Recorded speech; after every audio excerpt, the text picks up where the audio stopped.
ไม่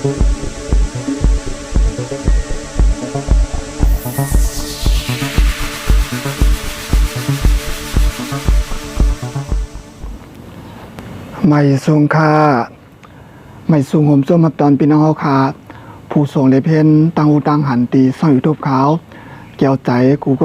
เจ้าขนอดเอาคาตอนดาวมันได้ก่อมาทบกันจอมเขาในรายการตังอูตังหันในขนอดเฮากากอบไรมาทบกันหลายปาดเย้าในขนอดผู้ปัดหมู่ป่นมาได้กอบเขาถ่ายรายการในห้องในขนอดในห้องนอนในขนอดก้อยกาวาวันมันได้ก่อพิเศษหนึ่งในขนอดหลากหลายหนึ่งในขนอดวันมันได้ก่อไผ่ตั้งนอกในขนอดก็ตีมีตั้งหลังในก็ตีมีโซนในขนอดในมีโซนมีตนของวันล่างในขนอดแล้วก็มีเสียงนกเสียงหนูอียอดในขนอดแต่เป็นเจ้าในขนอดเอาขามันได้ก่อตีมี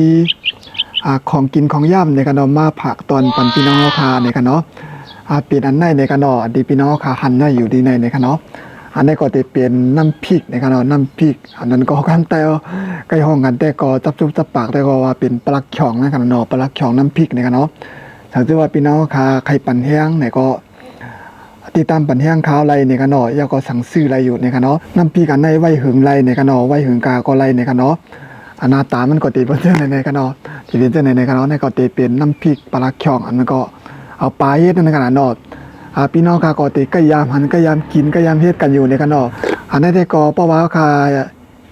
เฮ็ดไว้อันนั้นก็เพราะว่าพี่น้องค่ะซื้อกะไว้ในก็มือขบมือปอกมาพี่น้องค่ะอันตาเฮ็ดเขาให้พักในก็เอาน้ำพริกอันนั้นกินก็ไรค่ะเนาะอันนั้นเรียบติในค่ะเนาะเพราะว่าค่ะอะไรนอนลึกแล้วก็ตนุกเจ้าเจ้าก็ลงกลางในเจ้ามาสำรวจการงานในก็ป้อมตาเฮ็ดเขาให้พักในก็ซื้อเขาเหนียวนึงใหม่ห่อกันเนาะเฮ็ดถุงนึงแล้วก็ตั้งน้ำพริกอันนั้นในก็จำกินจ้อมกันในก็หวานติในค่ะเนาะอันนี้ก็ติเป็นไล่ใบวันในค่ะเนาะอันนั้นในขาวขายไว้1เอียบใน100ในค่ะเนาะ1เอียบได้1ปักในค่ะเนาะ100 บาทในค่ะเนาะ1ปากบาทในค่ะเนาะแล้วก็ติมีอยู่3ติมีกาขันที่มีอยู่3เมี่ยวในค่ะเนาะ3อย่างในค่ะเนาะ3เมี่ยวในค่ะอันนี้50 บาทในค่ะเนาะจังซี่พี่น้องค่ะเกี่ยวอันใดสิว่าก็ซื้อไรในค่ะเนาะอันนี้50 บาทแล้วก็อันนี้30 บาทในค่ะเนาะอยู่ที่พี่น้องค่ะเกี่ยวในค่ะเนาะก็ซื้อกินไรในค่ะเนาะกลางในมันก็ติเป็นเจ้งในค่ะเนาะอันนี้ก็ขายเดือน100 บาทแล้วก็อันนี้50อันนี้30ในค่ะเนาะเฮาก็ได้ใส่ผักหมี่ในค่ะเนาะผักหมี่ผักหอแล้วก็มาทางปลาในค่ะเนาะแล้วก็มาทางเกลือพองหวานบักพริกในค่ะเนาะก็มาซอยๆตากแล้วก็โคให้มันพอเหี่ยให้มันพอขอบในค่ะเนาะแล้วก็มาใส่ในกล่องจังได๋ในค่ะเนาะเจ้าหนังพี่น้องค่ะก็ยามกินก็ยามเฮ็ดกันในค่ะเนาะเพราะว่ามื้อค่ะก็เล็กๆแต่ก็ปอเมียวค่ะก็เฮ็ดเลี้ยงในค่ะเนาะหวานติในค่ะเนาะมี3เมี่ยวในค่ะเนาะจังซี่ว่าพี่น้องค่ะสนใจคะแนนไรก็กับสิทธิ์ติดต่อมาข่าวอะไรอยู่ในค่ะเนาะผ่านทาง LINE ก็ไลน์ Facebook ก็ไลน์ในค่ะเนาะ YouTube ก็ไลน์อันนั้นก็ตั้งเบอร์โทรข่าวก็ไลน์ในค่ะเนาะอันนั้นก็ส่งข้อความมาทาง Messenger ข่าวก็ไลน์ในค่ะเนาะน้ำพริกในแต่ก็ปอขามาเลยเพิ่นตัวพอนี่มันก็มีอยู่ในค่ะเนาะเหมือนจะหนังว่าเพราะว่าพี่น้องค่ะโลออกตาออกต่างจากอาจจะในค่ะเนาะเพราะว่าพี่น้องค่ะโลกานอนคือนอนวันในเถินในป่าฮื้ออันนั้นก็บ่จะหนักพี่น้องค่ะฮอรุดฮอก้านะค่ะเนาะเหมือนจังว่าลูกตัวต่างกูนะค่ะเนาะลูกเวียงในลูกก็เวียงปุ่นจากอาจจะในค่ะเนาะว่ามือปอเขาขาซ้ำหีบเฮาก็เดี๋ยวหุงข้าวหุงผักก็ซ้ำมีพื้นมีไผในค่ะเนาะ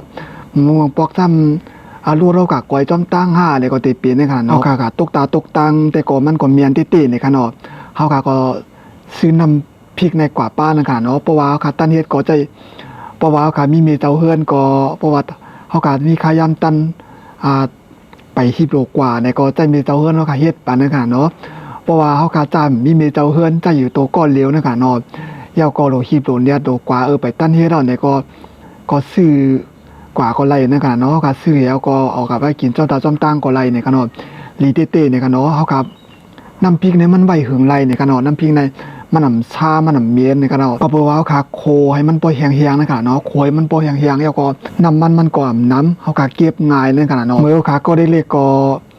ปอทอมีเท้าค่ะเสียมว่าปอเมียวค่ะเสียมว่าเนี่ยก็ใกล้เฮ็ดเลี้ยงอยู่ในกระเนาะพี่น้องค่ะก็พยายามกินกันอยู่ในกระเนาะเพราะว่าเฮาค่ะมาลัดคือน้ำพริกเนี่ยก็มันจะหนังว่าน้ำพริกปลาเขียวน้ำพริกโถเน่าน้ำพริกโคทรายน้ำพริกอ่องน้ำพริกนอกจากอาจจะในขนาดเนาะหวานติในขนาดปอเมียวค่ะใกล้เฮ็ดเลี้ยงมื้อค่ะเป็นลูกอ่อนนั่นขนาดเนาะพ พอยามตัวเดียวก็ค่ะตึกมักคือใครกินกันอยู่ในกันเนาะในกันเนาะอันได้ก็ตึกเฮ็ดมาใหม่ๆในกันเนาะไปมีมันในกันเนาะตึกสั่งอยู่ในกันเนาะไปไล่ในกันเนาะ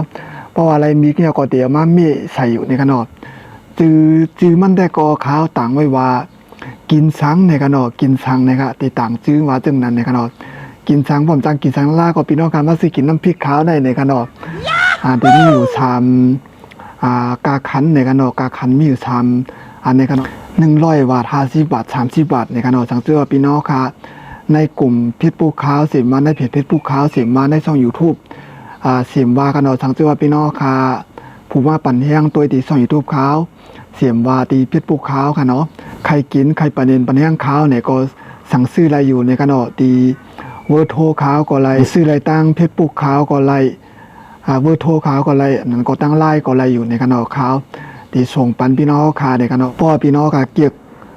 ค่าไรอันไรเนี่ยก็ไรอยู่ในกันเนาะ100 บาทอันว่า50 บาทว่า30 บาทว่าไรอยู่ในกันเนาะก็ตีส่งปันพี่น้องค่ะในกันเนาะยินจมพี่น้องค่ะที่เต้ในกันเนาะตี